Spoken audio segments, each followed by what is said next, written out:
Bueno, por su intermedio, saludo a todas las autoridades presentes, al subsecretario, por cierto. Agradezco sinceramente el espacio que se nos ha otorgado como centro de estudio para expresar nuestras observaciones al proyecto de ley que crea el nuevo sistema de financiamiento para la educación superior. Nuestra principal preocupación es que el proyecto tal como está diseñado no resuelve los problemas actuales del sistema, por el contrario, creemos que los agrava. Pone en riesgo la sostenibilidad de las instituciones de educación superior, crea un sistema inequitativo y regresivo de retribución y puede tener consecuencias negativas en el mercado laboral, especialmente en el grupo etario de los jóvenes. Me permitiré a continuación desarrollar estos puntos.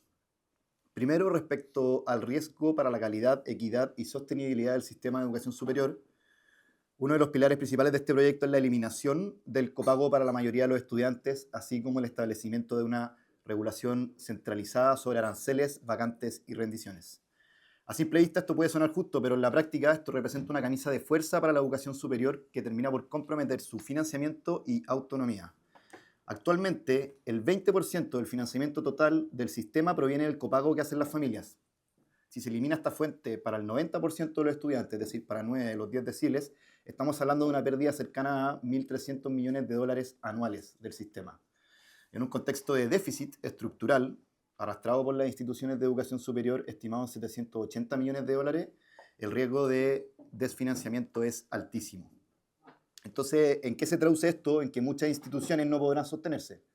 Las que logren sobrevivir probablemente lo harán reduciendo su inversión en calidad, innovación e investigación, es decir, bajando el estándar. A ello hay que sumarle la eliminación de becas clave como la Bicentenario y Juan Gómez Milla, que han permitido por años que estudiantes de sectores medios y bajos accedan a universidades de calidad, incluso cuando éstas no están adscritas a la gratuidad. Eliminar estas becas afectará a más de 80.000 estudiantes, en su mayoría mujeres de clase media. Esto no solo es un retroceso en términos de cobertura, sino que también puede aumentar la segregación del sistema.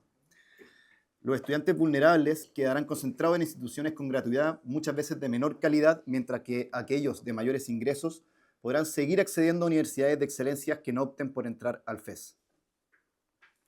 Respecto al segundo punto, que introduce un impuesto a los graduados, rompe con el principio de equidad horizontal tributaria e instala un sistema regresivo. Uno de los aspectos más críticos del proyecto es la creación de un mecanismo de retribución basado en el pago de un porcentaje fijo de los ingresos de los graduados por hasta 20 años sin tope, sin relación directa con el costo real de la carrera y sin distinguir entre quienes pagaron más o menos. Esto no es un sistema de financiamiento justo, es en palabras simples un impuesto encubierto. Estimaciones indican que quienes ganen sobre 1,5 millones mensual podrían terminar pagando más del valor de sus estudios. La carga tributaria efectiva podría superar el 27% del ingreso bruto, mientras que alguien que no estudió y gana exactamente lo mismo pagaría solamente el 19% entre impuestos y cotizaciones. Esto, por cierto, vulnera el principio de equidad horizontal. Dos personas con igual ingresos pagando distinto. Con este diseño ciertamente no ocurre así. Estaríamos penalizando a quien hizo el esfuerzo de estudiar y luego trabajar de manera formal. Peor aún, el sistema podría resultar regresivo.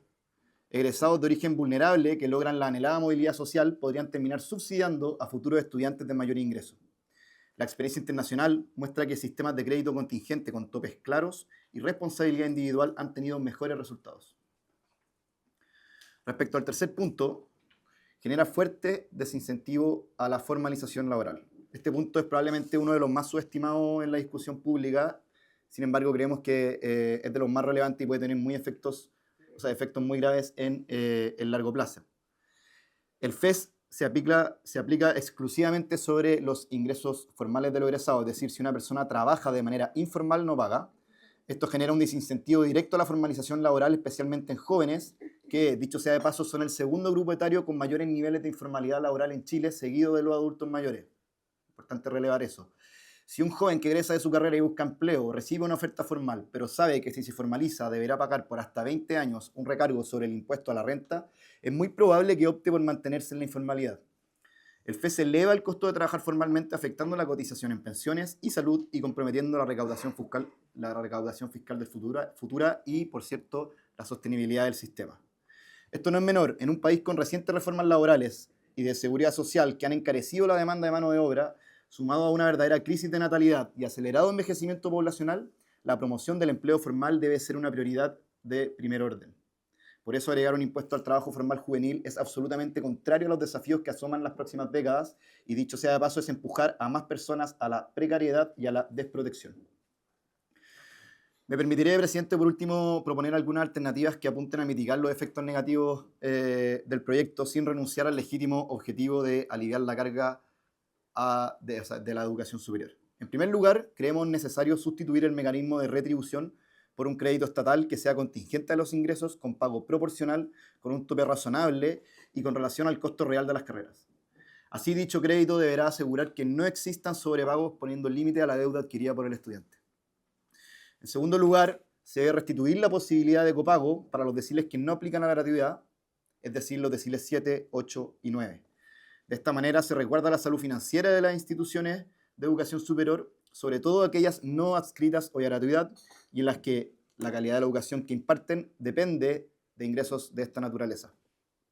En tercer lugar, urge reponer las becas que el proyecto suprime. Así, en caso de no tener el FES suficiente adhesión por parte de instituciones de educación superior, no se relega a miles de estudiantes de segmentos medios que dependen de este tipo de mecanismo para profesionalizarse. En cuarto y último lugar, creemos necesario cuantificar el impacto que pueda tener el nuevo sistema de retribución sobre los niveles de informalidad laboral, sobre todo en segmentos jóvenes, a modo de nutrir la discusión sobre los costos laborales y fiscales subyacentes al proyecto de ley.